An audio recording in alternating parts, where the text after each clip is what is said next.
gorgeous panorama of the three pyramids. We're on our way to Menkaure III, and you can see the remains of his queen's pyramids on the side, and his father King Khafre is in the middle, and his grandfather King Cheops, King Khufu at the end.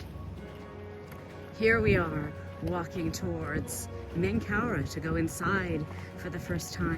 Wow, I'm here for the first time in the middle of Menkaure's pyramid, but I'm in kind of a sub-chamber. I haven't got to the burial chamber yet, and look at the palace facade on the side of the wall. This is beautiful. This pyramid is cased in not Tour limestone, but red granite from Aswan. This looks amazing how they've done the palace facade design in this antechamber. This is the way up.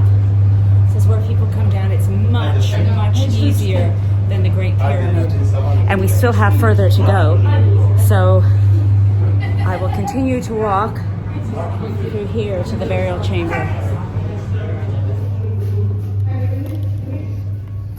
I'm descending to the burial chamber in the Pyramid of Menkaure. I had no idea.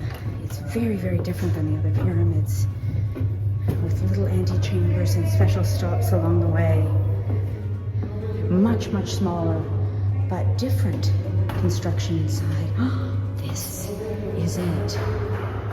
This is it. Look at this. This is where Colonel Weiss in the early 1800s came and took this glorious, spectacular sarcophagus. We had it. It was intact in the early 1800s, and he lost it at sea. Lost. Look at the writing on the wall. This is ancient graffiti. And the whole thing it has. Cantilever roof. It's like a little tomb down here. And there's that fine Aswan granite lining the walls. There it is. Inside the burial